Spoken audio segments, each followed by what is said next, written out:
রোহিঙ্গাদেরকে খ্রিস্টানরা এসে খ্রিস্টান বানাচ্ছে। খ্রিস্টান সংখ্যা যখন বেড়ে যাবে, এই আমেরিকায় তাদের হাতে অস্ত্র দিবে। পার্বত্য চট্টগ্রাম, কক্সবাজার, উখিয়াকে বাংলাদেশ থেকে বিচ্ছিন্ন করার চেষ্টা হবে। এক সাগর রক্তের বিনিময়ে তা ঠেকায় দিতে হবে।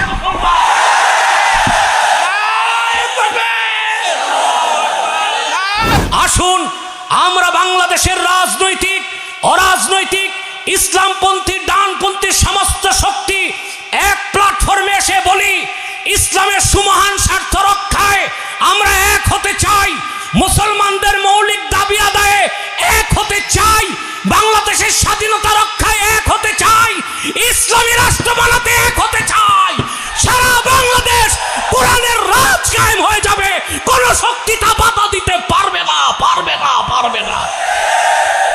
সুদীর্ঘ 50 বছরের দেশ স্বাধীনের পর থেকে আজ পর্যন্ত যারাই ক্ষমতায় গিয়েছে, মুসলমানের রক্তে পা দিয়ে ক্ষমতায় গিয়েছে, ইসলামের স্বার্থ রক্ষা তারা করে নাই। জাতির সাথে ধোঁকাবাজি করতে 50 বছর।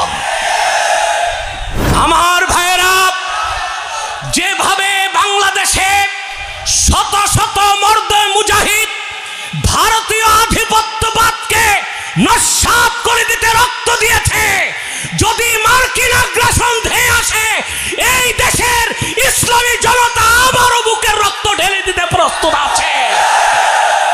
10 মাস আগে বলেছিলাম আপনাদেরকে, ফ্যাসিবাদ ধ্বংসের পরে যে সুযোগ এসেছে তা যদি কাজে লাগাতে না পারেন, আগামী 50 বছরেও সুযোগ আপনাদের আর আসবে না। মানবাধিকার সংস্থা করার আর জায়গা পায় নাই, বাংলাদেশে করছে। গাজায় করো।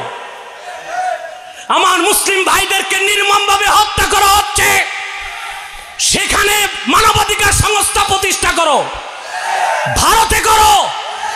বাংলাদেশে মানবতা সমুন্নত আছে, এখানে মানবাধিকার সংস্থা কেন করছে? এটা হচ্ছে রুগী মরার আগে ডাক্তার আনা। 2500 বছরের সভ্যতার লালন ভূমি ইরাককে বোমা বর্ষণ করে তছনছ করে দিয়েছে। আফগানিস্তানে যারা 19 বছর যুদ্ধ করেছে, লিবিয়াকে যারা মাটির সাথে মিশিয়ে দিয়েছে সম্পদ চুরির জন্য, তাদেরই দৃষ্টি বাংলাদেশে এসেছে। ওই চোখকে উপড়ে দেওয়া হবে। চট্টগ্রামবাসী, আপনারা প্রতিজ্ঞা নিতে হবে আপনাদের। আমার দেশের স্বাধীনতায় যে কালো হাত বসাতে আসবে, সে হাতকে ভেঙে টুকরো টুকরো করে দেওয়া হবে। আমার সবুজ লাল পতাকার দিকে চোখ তুলবে, চোখ উপড়ে দেওয়া হবে। চিটাঙ্গের মানুষ মনে করেন আমরা শুটকি খাই, আমাদের আছে কি? আপনাদের পায়ের তলায় সব সম্পদ আর সম্পদ। আল্লাহ তার হাবিবের শানে বেয়াদবি করলে শাস্তি দেবার কোনো আইন বাংলাদেশের সংসদে নাই।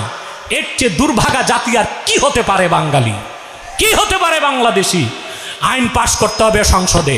আল্লাহ তার হাবিবের শানে যদি কেউ বেয়াদবি করে, সাতেম হিসেবে তার মৃত্যুদণ্ড কার্যকর করতে হবে। যদি করা না হয়, জাতি মবক্রেসিতে নিয়োজিত হতে বাধ্য হবে। আইন হাতে তুলে নিবে। যে বেয়াদবি করবে, সরকার তার বিচার করবে। বিচার করতে সরকার ব্যর্থ হলে জনগণ সোর্ড অফ জাস্টিস, ইনসাফের তরবারি দিয়া মুরতাদ, নাস্তিক, কাফের, সাতেমের বিচার আদায় করে দিবে বাংলাদেশ। ওয়াখির দাওয়ানা আলহামদুলিল্লাহি রাব্বিল আলামিন। ওয়াসসালামু আলাইকুম ওয়া রাহমাতুল্লাহি তাআলা ওয়া বারাকাতুহু।